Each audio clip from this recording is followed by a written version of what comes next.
Le groupe altruiste spécialisé dans la location de véhicules vous présente la une du quotidien Matin Libre. Jeudi 1er juin 2021. Mesdames et messieurs, bonjour. Le quotidien Matin Libre, dans sa livraison de ce jour, a placardé en manchette: annulation du concours d'auditeurs de justice. 6 mois après, silence radio. Près de 1500 candidats attendent toujours la reprise. Décembre 2020. Le concours de recrutement de 100 auditeurs de justice a été annulé parce que 2 candidates ont été surprises en train de tricher au cours de l'épreuve de procédure pénale.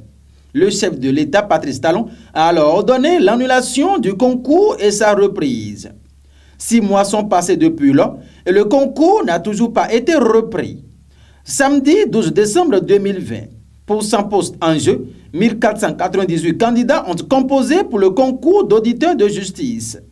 Mais lors de l'épreuve de procédure pénale, 2 candidates ont été surprises en train de tricher. L'une a été vue en train de manipuler un téléphone portable par lequel elle correspondait avec une personne extérieure.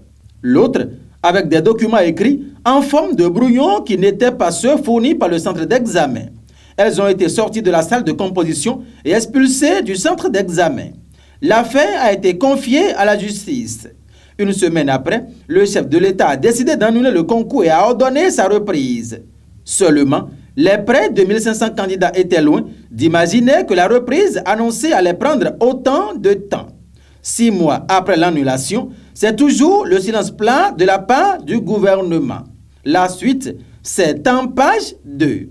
En fausse manchette haut, lisons noir sur jaune, MTN Momo et des sociétés d'assurance innovent. Souscrivez à une assurance vie à partir de 25 francs CFA par mois. Deuxième session ordinaire du conseil municipal de Cotonou. Le rapport d'activité de Lucas Trokbo, adopté à l'unanimité à l'oreillette, s'en tenait du Parti communiste chinois.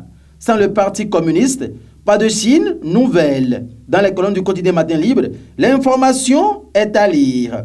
CEP 2021, 82,67% de taux de réussite. Le quotidien Matin Libre nous laisse lire que les candidats à l'examen du certificat d'études primaires CEP 2021 sont désormais fixés sur leur sort. Les résultats sont désormais connus. 82,67% des candidats sont déclarés admissibles sur le plan national contre 84,70% en 2020. Selon les statistiques rendues publiques, le département du littoral sort premier avec 91,50% de taux d'admis. Il est suivi en deuxième position du département de l'Atlantique qui totalise 86,17% d'admis. Le département de l'Atakora occupe la dernière position avec 71,73% de taux d'admis. Les pourcentages en rang de mérite par département sont à retrouver en page 3. Mairie de Semekodji. Malaise au sein du conseil. Des signes de malaise s'étalent au grand jour au sein du conseil communal de Semekodji. Les conseillers communaux semblent ne plus parler le même langage depuis un moment.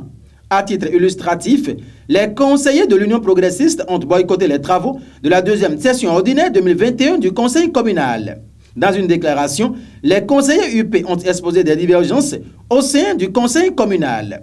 Le 2 juin 2020, à l'installation de la 4e mandature de la décentralisation, l'équipe communale de Semekodji s'est accordée à une gestion collégiale sans clivage politique aucun.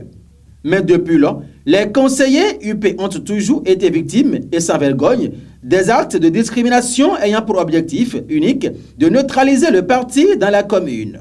Mais pris de paix, de justice et d'esprit de développement, les conseillers de l'Union progressiste ont toujours collaboré de manière fraternelle pour le bonheur de leur population malgré toutes les humiliations à eux infligées. Pour exprimer le désaccord par rapport à la gestion opaque du maire Bernard Mentor, nous lui avons adressé une demande d'audience qui est restée sans suite depuis le 26 avril 2021. La goutte d'eau qui a débordé le vase est le comportement affligeant du maire Bernard Mentor à l'endroit de l'un des conseillers UP à l'ouverture de la deuxième session ordinaire de l'année 2021 qui a été ridiculisé à sa prise de parole. C'est en réaction à toutes ces frustrations vécues que les conseillers UP ont décidé de boycotter cette session.